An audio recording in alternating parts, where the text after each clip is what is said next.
성경의 가장 유명한 그 이야기 중에 하나는 아마 탕자 이야기일 것입니다. 아버지를 떠났던 탕자가 아버지께 돌아오는 그런 이야기입니다. 어떤 의미에서 회개라는 것은 하나님께로 돌아오는 것이라 말할 수 있겠습니다.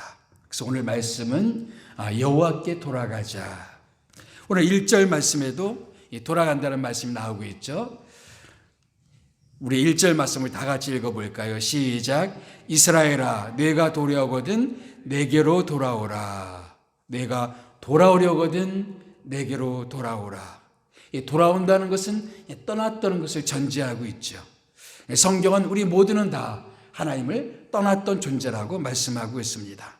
하나님을 떠났던 존재들이, 하나님 떠났던 사람들이 하나님께 돌아오는 것, 이것을 기독교에서는 회개라고 말합니다.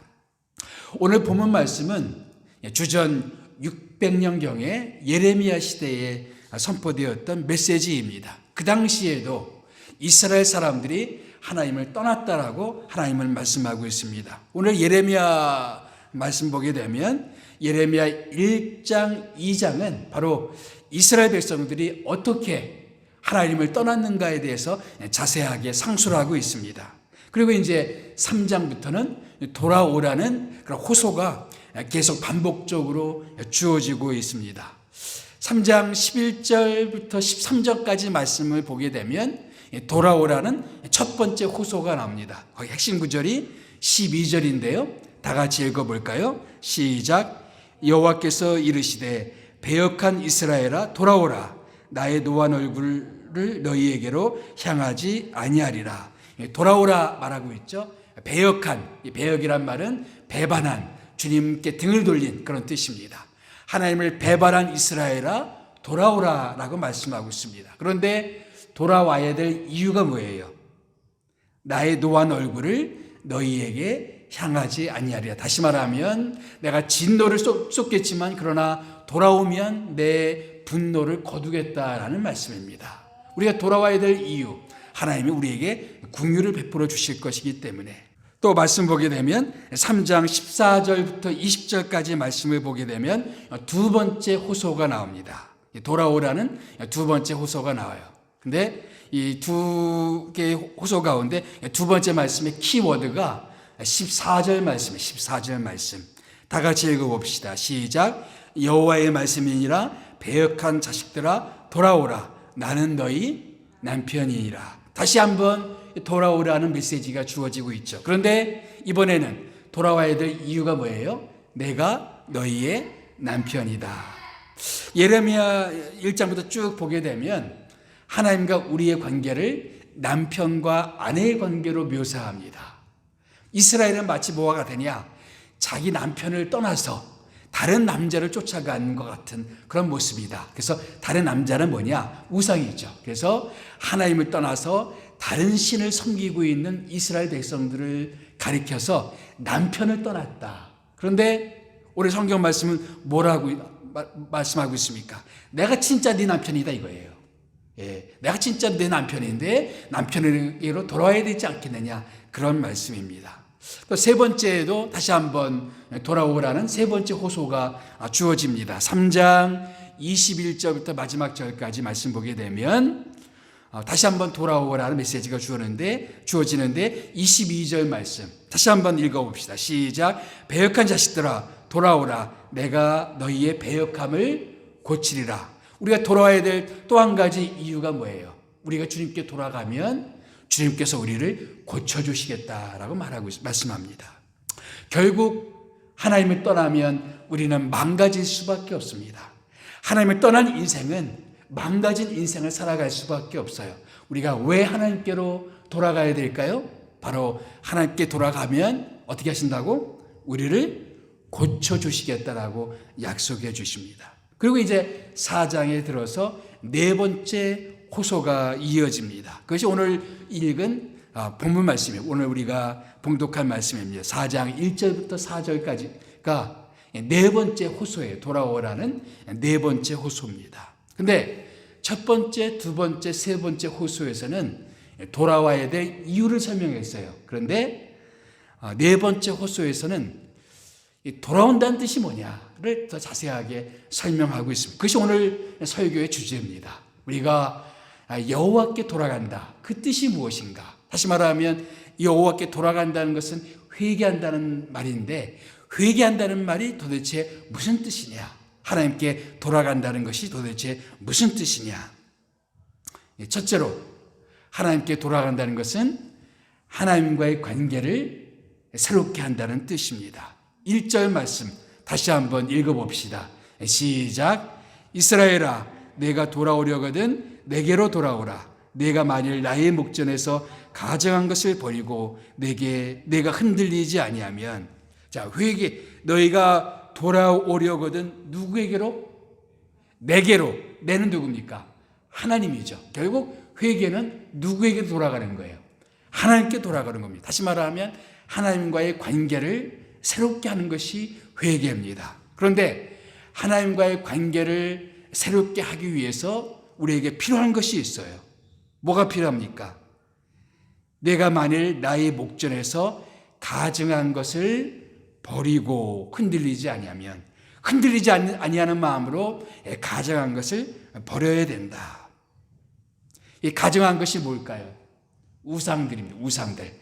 하나님을 떠나서 사람들이 섬기게 되었던 그 우상들. 다시 말하면 하나님과의 관계를 회복하기 위해서는 우리가 해야 될 일이 있다 이거예요. 그것이 무엇이냐? 내 마음속에 우상들을 버려야 된다라고 말씀하고 있습니다. 여러분, 십계명 말씀에 제1계명이 뭔지 혹시 기억하십니까? 너희는 나 외에 다른 신을 섬기지 말라라는 말씀이었습니다. 2계명이 뭡니까? 나 외에 너희들은 우상을 만들지 말라는 말씀이었습니다. 그러니까 우리가 하나님과 우리의 관계 속에서 제일 중요한 것이 무엇이냐? 하나님 외에 다른 어떤 것도 우리가 섬겨서는 안 되고 우상을 만들지 말아야 된다는 겁니다. 결국 신앙생활이란 무엇일까요? 하나님을 우리 인생의 최고의 우선순위를 두는 게 신앙생활이에요. 우상은 뭘까요?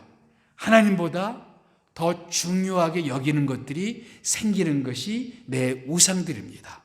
내가 어떤 것을 주님보다 더 중요하게 여긴다. 그러면 그것이 내 우상이에요.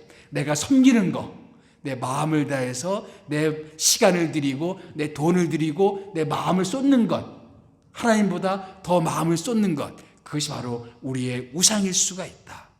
다시 말하면 하나님이 내 인생의 첫 자리를 차지하셔야 되는데 하나님보다 그 어떤 것이 내 인생의 첫 자리를 차지하고 있다면 그것은 나의 우상일 수가 있다. 여러분, 구약시대의 사람들이 우상을 섬길 때 꼭 하나님을 떠났던 것은 아니었습니다. 하나님을 예배하면서도 여전히 우상을 섬겼던 모습들을 많이 볼 수가 있습니다. 오늘 여기 예레미야 시대의 이스라엘 백성들도 마찬가지예요. 때가 되면 성전에 들어가서 제사도 드리고 또 하나님 앞에 예배를 드렸어요. 그러면서도 우상을 동시에 섬겼습니다. 오늘날도 마찬가지예요. 우리가 여전히 교회를 다니면서 신앙생활을 하면서도 우리 마음 가운데 우상은 있을 수가 있다. 하나님보다 더 중요하게 여기는 것들이 있을 수가 있다. 자녀가 우리의 우상일 수가 있죠. 자녀들이. 그래서 내가 자녀를 하나님보다 더 중요하게 여긴다면 자녀는 내 우상인 것입니다. 자녀를 사랑하는 것은 좋은 것이죠. 중요한 것이죠. 그러나 내 마음속에 첫 자리는 항상 하나님이 내 마음의 첫 자리를 차지하셔야 된다.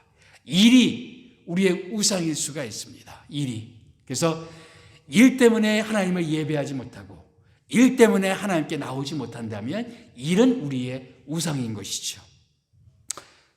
심지어는 사역이 우리의 우상일 수가 있고 교회 봉사가 우리의 우상일 수가 있습니다. 주님을 위해서 열심히 일하는 건 너무나 좋은 것이죠.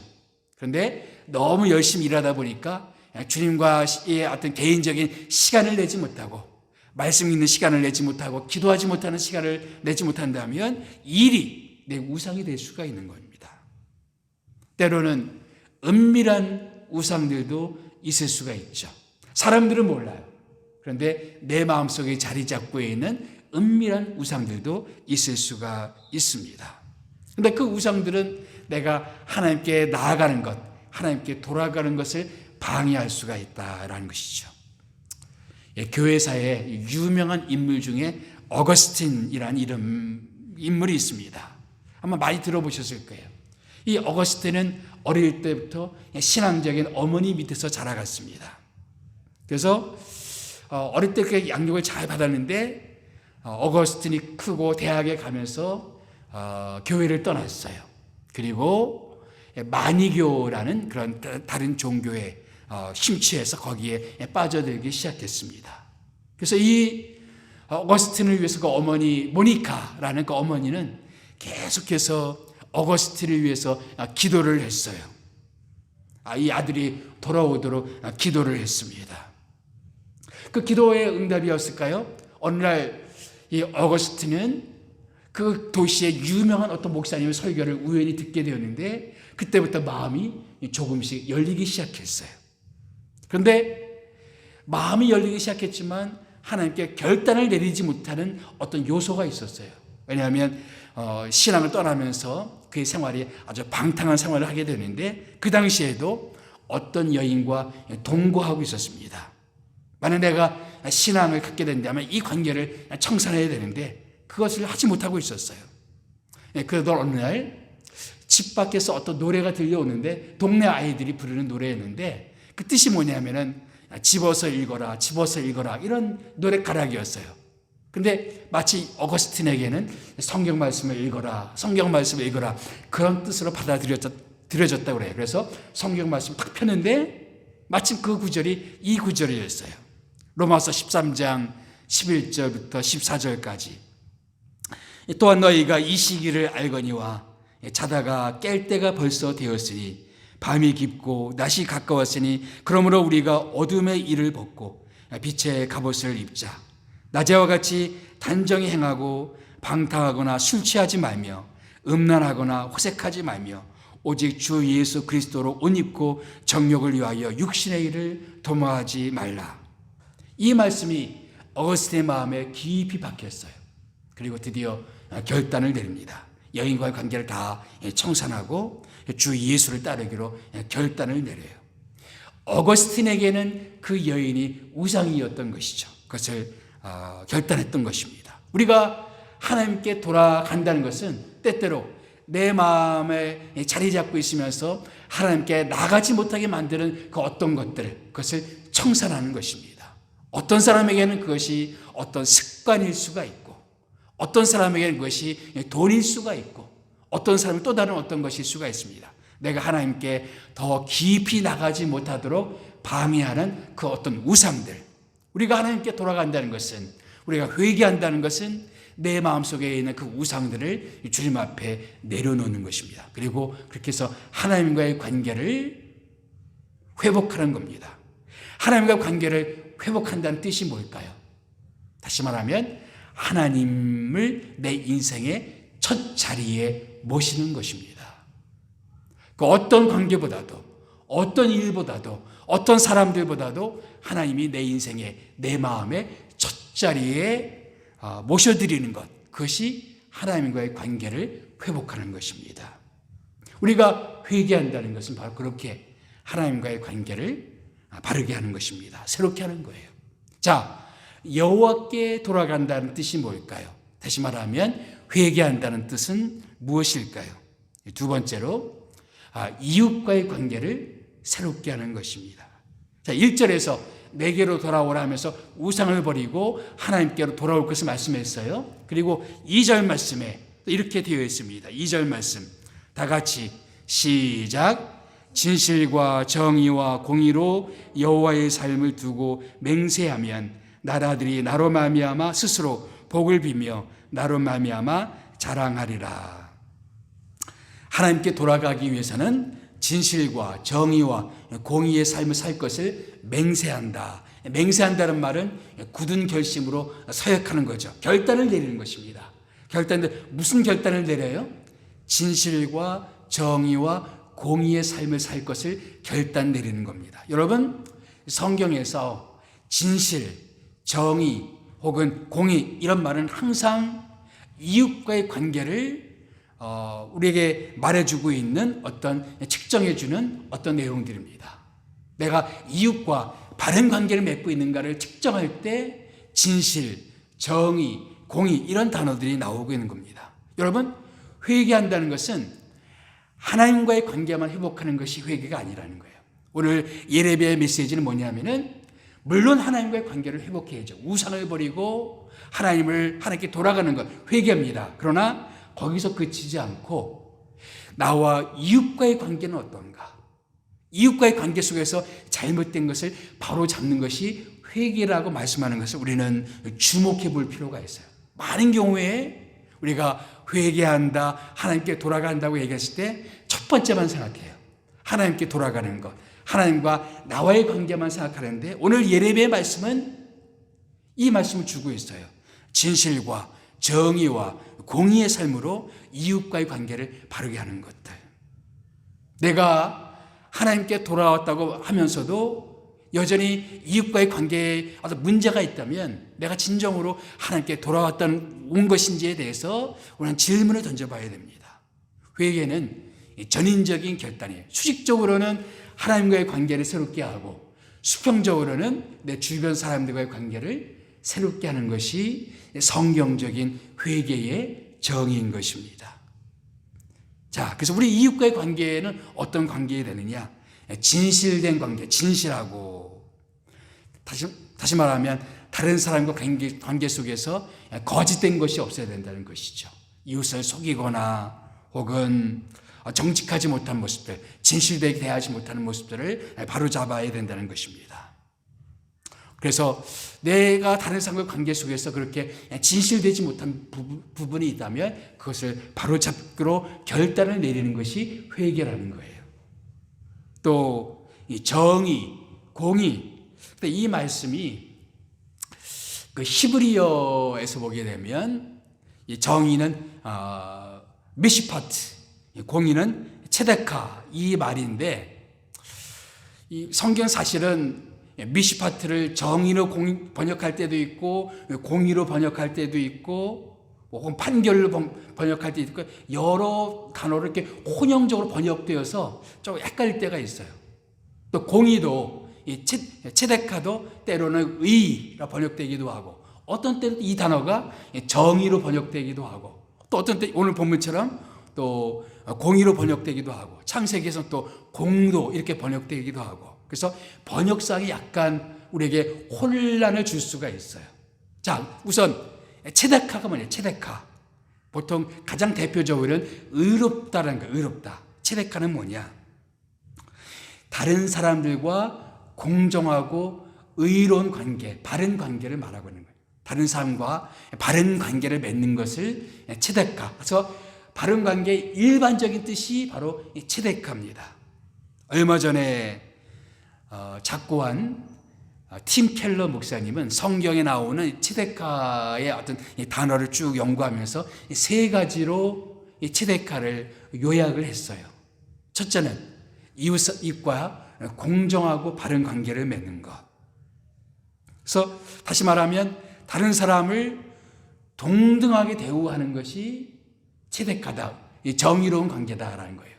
그래서 그 사람이 가난하다고 차별하거나 배우지 못했다고 함부로 대하거나 혹은 그 사람의 직업이나 피부색 때문에 멸시하는 것은 정의가 아니다라는 겁니다. 성경적인 정의는 뭐냐?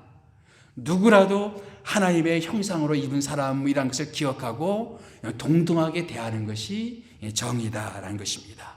두 번째는 이 사회는 어쩔 수 없이 취약계층이 생긴다는 겁니다. 경제적으로, 사회적으로 약한 자들이 생기는 거예요. 성경적인 정의는 뭐냐? 그런 사람들에게 특별한 관심을 갖고 그런 사람을 배려하는 것이 성경적인 정의입니다. 세 번째는 그것의 적용이죠. 그렇게 약한 자들을 불쌍히 여긴다면 그들을 실제적으로 너그럽게 그들에게 내 것을 나눠줄 수 있는 것이 정의라는 것입니다. 바로 우리가 하나님과 회개한다는 것은 그런 거예요. 나만 알고 내 나중심적으로 자기중심적으로 살던 사람이 하나님을 믿고 예수를 믿었다면 달라져야 되는 부분, 또 결단해야 되는 부분이 뭐냐? 이제는 나만을 위해서 살지 않겠습니다. 내 이웃을 위해 살겠습니다. 체데카의 삶, 이웃을 돌아보고 그들의 연약함을 살피고 그들에게 베풀면서 살기로 결단을 내는 것. 그것이 성경이 말하는 이웃과 나의 바른 관계입니다. 성경이 말하는 바른 관계란 그런 관계예요. 어떤 이웃과 문제가 없는 정도가 아니라 이웃과 싸움이 있어서 용서하지 못하는 문제, 그런 문제를 해결하는 정도가 아니라 적극적으로 이웃을 돌아보고 적극적으로 이웃을 살피는 삶이 이웃과의 바른 관계, 성경적인 정의가 그러합니다. 또 이제 아까 미스파트란 말이 있었죠. 미스파트. 오늘 본문에서는 정이라고 번역되고 또 많은 곳에는 또 공의라고 번역되어 있는데 이 미스파트는 뭐냐? 이것은 원래의 말뜻은 뭐냐면은 그 사람이 받아야 될 몫을 받는 게 미스파트예요. 예를 들면 구약 성경에서 제사장들이 있었어요. 제사장들은 따로 일하지 않습니다. 근데 각 가정에서 제사장들에게 일정 부분을 떼어서 제사장들이 먹을 수 있는 것들을 나눠줬어요. 그래서 그 제사장들에서 떼어놓은 그 몫을 미슈파트라고 했어요. 그래서 이 미슈파트는 뭐냐? 그 사람이 마땅히 받아야 될 몫을 주는 것이 미슈파트예요. 어떤 사람이 일을 했어요. 그러면 일한 마땅한 대가를 주는 것이 미슈파트입니다. 우리가 종종 크리스찬 사업가 중에 주일날 와서 교회를 열심히 섬기는데 자기 직장에서 자기 사업장에서 일하는 사람들의 삭슬 제대로 주지 않는 사람들이 있어요. 그것은 미슈파트, 공의가 아니라는 거예요. 그 사람이 받아야 될 몫을 정당하게 주는 겁니다. 이 미슈파트는 특별히 재판에서 많이 쓰여집니다. 그래서 미슈파트는 판결이라는 단어로 번역될 때도 많이 있어요. 그래서 뇌물을 받거나 혹은 그 사람이 가난하거나 그것 때문에 잘못된 판결을 하지 않고 공정한 판단을 내리는 것이 미슈파트입니다. 이처럼 그 사람의 신분, 그 사람의 어떤 재정 상태 이런 것 때문에 치우치지 않고 그 사람들을 배려하고 살피는 것이 성경적인 바른 관계라는 것입니다. 우리가 하나님께 돌아간다는 것은 뭐냐? 어떤 경우에도 나로 말미암아 억울한 일이 생기지 않도록 만드는 것. 이게 미슈파트죠. 소극적으로는 나로 말미암아 어떤 사람의 마음에 원한이 생기고 나로 말미암아 억울한 일이 있고 나로 말미암아 상처받는 일이 없도록 하는 건 미슈파트고 더 나아가서 그 사람을 보살피고 그 사람에게 의를 행하고 그 사람에게 이렇게 나눠주고 적극적으로 그 사람을 보살피는 것은 체데카라는 것입니다. 그래서 미슈파트는 소극적이라면 체데카는 좀 더 적극적인 것이죠. 근데 성경은 이렇게 말씀하고 있습니다. 거류민에게든지 본토인에게든지 그 법을 어떻게? 동일하게, 동등하게 하라. 자국민이라고 유리하게 판단하지 말고 재판할 때 외국인이라고 차별하지 말고 동등하게, 이 동등하다는 말이 바로 미슈파트였어요. 그래서 우리가 삶을 살아가면서 어떤 그 사람의 국적이나 신분이나 이런 것 때문에 절대로 차별해서는 안 된다. 이것이 성경적인 정의인 것입니다. 그래서 예수님께서는 우리가 예배를 드릴 때 우리가 하나님을 예배한다는 것이 뭐냐를 설명하시면서 이런 말씀을 주십니다. 다 같이 읽어볼까요? 시작. 그러므로 예물을 제단에 드리다가 거기서 내 형제에게 원망 들을 만한 일이 있는 것이 생각나거든 예물을 제단 앞에 두고 먼저 가서 형제와 화목하고 그 후에 와서 예물을 드리라. 여기 보면 형제에게 원망 들을 만한 일이 있는 것이 생각나거든. 미슈파트죠. 미슈파트 문제가 있습니다. 나 때문에 누군가가 억울한 일이 생겼어요. 마땅히 받아야 될 몫을 받지 못했어요. 마땅히 나의 존중을 받아야 되는데 존중을 받지 못했어요. 그렇게 내가 누군가에게 원망을 살 만한 일이 생각이 나면 먼저 그 문제를 해결해야 된다. 우리가 하나님을 예배한다는 것, 하나님께 돌아간다는 것은 하나님과 나와의 문제를 해결한 것을 뿐만 아니라 어떻게 해요? 내 이웃과의 잘못된 문제를 해결하는 것이 회개고 하나님께 돌아간다는 것, 그런 뜻이라는 것이죠. 자, 회개한다는 것, 여호와께 돌아간다는 것은 하나님과의 관계를 새롭게 하는 것이고 이웃과의 관계를 새롭게 하는 것이고, 세 번째로 바로 우리의 마음을 새롭게 하는 것입니다. 예. 자, 이제 예레미야 말씀 보면 1장, 2장은 왜 이스라엘 백성들이 하나님을 떠났다라고 이야기하면서 3장부터는 계속해서 반복적으로 돌아오라 이 말씀을 하고 있죠. 그런데 3장 22절부터 25절까지 말씀을 쭉 보게 되면 이 사람들의 회개하는 장면이 나와요. 그런데 이 본문 말씀을 두고 학자들 간에 이견이 있습니다. 어떤 학자들은 여기 나오는 이 회개가 진실된 회개라고 보는 사람들도 있어요. 먼저 읽어볼까요? 시작. 보소서, 우리가 주께 왔사오니 저는 우리 하나님 여호와이심이니이다. 작은 산들과 큰 산 위에서 떠드는 것은 참으로 헛된 일이라. 이스라엘의 구원은 진실로 우리 하나님 여호와께 있나이다. 우리와 우리 조상들이 청년의 때로부터 오늘까지 우리 하나님 여호와께 범죄하여 우리 하나님 여호와의 목소리에 순종하지 아니하였음이니이다. 이 말씀 보면 정말 회개의 언어가 어때요? 아주 아름답게 표현되고 있죠. 보소서, 우리가 주께 왔사오니 하나님께 돌아왔다는 고백이죠. 작은 산들과 큰 산 위에 떠드는 것은 참으로 헛된 일이라. 다시 말하면 여러 산 위에서 우상을 섬겼던 것들 다 헛된 것이었습니다. 그동안 우리가 우상을 섬겨왔는데 내가 헛것을 섬겨왔습니다. 그렇게 말하고 있죠. 또 우리와 우리 조상들의 청년의 때로부터 오늘까지 우리 하나님 여호와께 범죄하여, 우리가 주님 앞에 범죄했습니다. 우리 조상들도 범죄했고 저도 범죄했습니다. 예.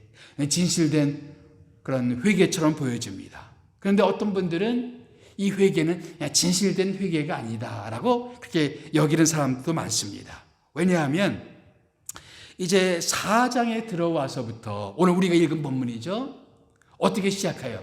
너희가 여호와께 돌아오려거든, 너희가 내게로 돌아오려거든, 너희가 돌아오려거든 내게로 돌아오라, 이렇게 말씀하고 있습니다. 그것이 진실된 회개라면 그런 표현을 쓸 필요가 없었다는 것이죠. 그러나 그 3장에 나오는 이 고백은 그냥 입술에만 있는 고백, 입술로는 너무나 아름다운 고백을 하고 있어요. 그런데 진실된 고백이 아니었기에 4장에 들어서서 너희가 정말 돌아오려고 그렇게 결심을 했다면, 정말 나에게 돌아오기를 결심했다면 이렇게 해야 된다. 그래서 4장 1절부터 쭉 내용이 그 내용이죠. 우리가 이미 살펴봤죠. 첫째는 우상을 버리고 하나님과 관계를 바로 하는 것, 또 이웃과의 관계를 새롭게 하는 것, 그런 이야기를 했습니다. 그리고 이제 또 한 가지 하는 얘기가 뭐냐면 3절, 4절 이야기입니다. 3절, 4절 이야기. 자, 다 같이 읽어봅시다. 시작. 너희 묵은 땅을 갈고 가시덤불에 파종하지 말라. 유다인과 예루살렘 주민들아, 너희는 스스로 할례를 행하여 너희 마음 가죽을 베고 나 여호와께 속하라. 여기 두 가지 예를 들고 있어요. 하나는 묵은 땅을 갈아엎어야 된다. 두 번째는 마음의 가죽을 또 베어내야 된다. 그래서 마음의 할례에 대해서 이야기하고 있습니다. 묵은 땅을 갈고 가시덤불을 다 제거할 것을 말하고 있고, 두 번째는 마음의 할례, 마음의 가죽을 베어내야 된다. 이것은 우리의 마음을 보여주고 있습니다. 우리가 입술로는 진실된 회개를 하는 것처럼 보이지만 마음으로는 그렇지 않을 수가 있다는 거예요. 예수님도 그런 말씀을 주셨습니다. 이 백성이 입술로는 나를 가까이 하되 마음은 내게서 멀도다. 그 말씀을 인용한 적이 있으십니다. 우리가 그럴 수가 있다는 거예요. 우리가 정말로 겉으로 보기에는 회개한 사람처럼 보일 수가 있다는 겁니다. 우리가 여기 예레미야 3장 끝부분에 나온 사람처럼 정말 회개하는 그 기도가 정말 그렇게 진실된 회개처럼 보일 수도 있고, 또 그렇게 와서 교회에서 지내는 모습들이 정말 진실된 신자처럼 보일 수도 있다는 것입니다. 열심히 봉사하고 열심히 예배하고 그런 모습이 정말 진실된 회개를 한 사람처럼 그렇게 보여질 수가 있어요. 그런데 그렇게 보여진다 할지라도 마음은 그렇지 않을 수 있다는 것이 오늘 지금 예레미야의 메시지인 것입니다. 정말 너희가 진실된 회개를 하기 원한다면 어떻게 된다? 마음이 새로워져야 된다. 마음을 새롭게 된다. 제가 읽었던 책 가운데 존 맥어더 목사님이 쓴 책 가운데 굳게 서라라는 그런 책이 있어요. 거기 이제 이런 얘기가 나옵니다. 어떤 부부가 있는데 남편이 이런 얘기를 하는 거예요. 이제 나는 당신을 사랑하지 않아. 그렇지만 걱정하지 마. 난 여전히 돈을 벌어주면서 당신과 아이들의 생계를 다 책임져 줄 것이고 우리 가정에 필요한 모든 것들 다 해결해 줄 거야. 여전히 나는 이 가정에서 함께 먹고 함께 자고 차를 타고 아이들의 충실한 아버지가 되어줄 거야. 모든 건 변한 게 없어. 다만 한 가지. 나는 더 이상 당신을 사랑하진 않아. 나 다른 건 다 하겠지만 당신을 사랑하지 않아. 만약 어떤 아내가 그런 이야기를 들었을 때, 우리 남편이 똑같이 돈 벌어다 주고 먹고 사는 문제를 해결해 주고, 그러면 문제 없는 거 아닌가? 내 아이의 충실한 아빠가 되어준다면, 그러면 괜찮은 거 아닌가? 그렇게 생각할 아내가 어디 있겠느냐라는 것이죠. 더 이상 남편이 자기를 사랑하지 않는다는데, 아무리 돈을 많이 벌어다 주고, 아무리 아이의 좋은 아빠가 되어준다 할지라도 그것으로 괜찮겠냐 이거예요. 마찬가지로 우리가 하나님께 돌아왔을 때 우리가 교회에서 열심히 봉사하고 열심히 예배하고 심지어는 헌금도 열심히 하고 우리가 할 도리들은 다 할 수가 있어요. 그럼에도 불구하고 내 마음은 여전히 하나님이 아니라 세상을 사랑하고 하나님을 사랑하는 마음이 없다면 진실된 회개가 아니라는 것이죠. 회개한다는 것은 무엇인가? 내 마음을 새롭게 하는 겁니다. 그래서 묵은 땅을 갈아엎어야 된다. 여러분, 이 땅에 농사를 짓지 않고 그대로 놔두면 어떻습니까? 호주 오면 그 실감이 나는데 잔디밭을 우리가 신경 쓰지 않으면 잡초가 어떻게 해요? 생각지 못했던 잡초들이 여기저기서 다 잡초밭이 되어버리죠. 관리하지 않으면 잡초밭이 되어버리죠. 묵은 땅은 그런 땅이에요. 그냥 내버려 둔 땅. 그래서 수많은 잡초들, 그리고 보면 가시덤불이 생겼어요. 예. 우리 마음도 그럴 수가 있다는 거예요. 하나님을 떠난 우리 마음 가운데 이제 그동안 하나님을 멀리 떠나 있었기 때문에 내 마음 속에는 수많은 세상의 잡초들이 생겨났어요. 세상을 사랑하는 수많은 욕심들. 근데 그런 마음들을 주님 앞에 갈아엎어야 된다. 또 마음의 할례를 받아야 된다. 이게 무슨 뜻일까요? 알쏭달쏭하죠. 마음의 할례를 받아야 된다. 여러분, 그 이스라엘 백성들은 유대인이면 남자들은 다 할례를 받습니다. 그런데 그냥 육신의 할례가 아니라 무슨 할례? 마음의 할례를 받아야 된다. 내가 내 마음 가운데 베어낼 것은 베어내야 된다 이거예요.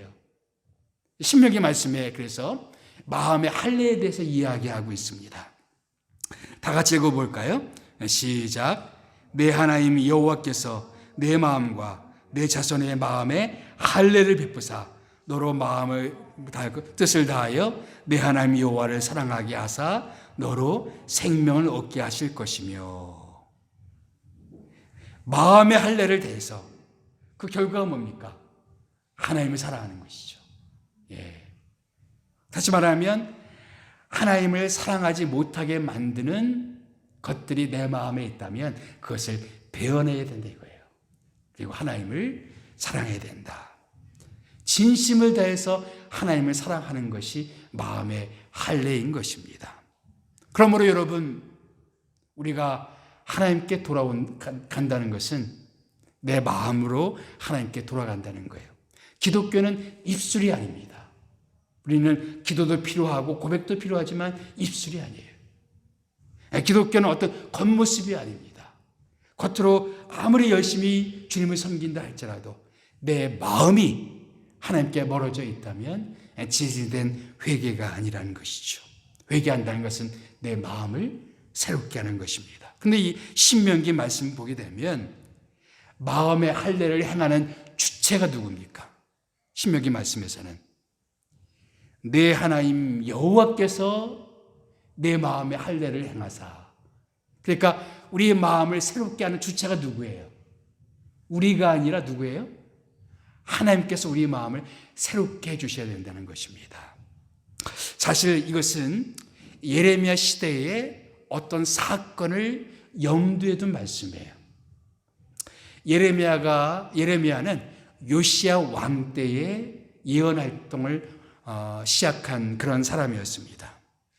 여러분, 지난주 설교에도 말씀드렸지만 요시야 왕은 구약에 있는 수많은 왕들 중에 특출나게 하나님께 선했던 왕이었어요. 그래서 우상들을 쫓아내고 종교 개혁을 감행했던 아주 좋은 왕이었어요.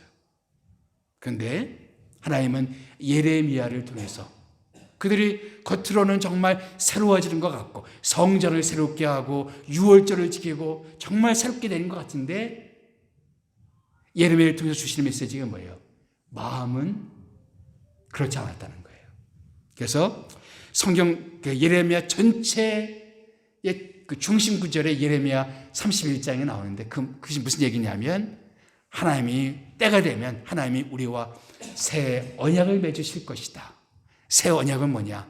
우리의 마음을 정결케 하고 마음을 새롭게 해주실 것이다. 하나님이 언젠가 우리의 마음을 새롭게 해주실 것이다. 이것이 예레미야 메시지의 핵심인 것입니다. 여러분, 마음은 우리 스스로 해결하기가 쉽지 않습니다. 그러기에는 우리 마음속에 있는 욕심들, 우리 마음에 자리 잡고 있는 죄성이 너무 강력합니다. 우리가 로마서 말씀을 통해서 봤지만 우리 육신에 있는 죄의 성향은 너무나 강력합니다.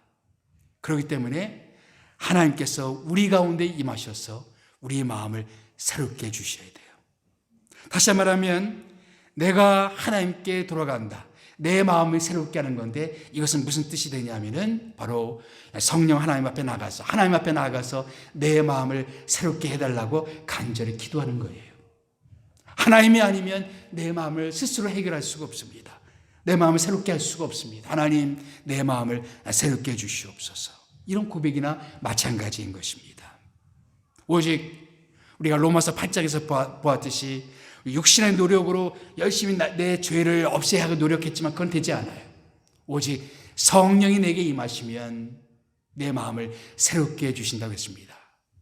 생명의 성령의 법이 내 마음을 지배한다고 그랬어요. 그래서 이 시간 우리가 기도할 때 하나님, 이 시간 내 마음을 새롭게 하여 주시옵소서.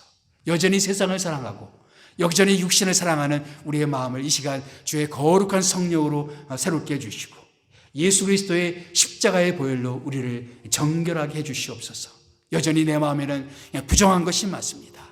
죄악된 것이 많습니다. 그러나 이 시간 주의 거룩한 성령으로 우리 마음을 새롭게 해주시옵소서. 내 마음에 있는 우상들을 다 내려놓을 수 있도록 함께해 주시옵소서.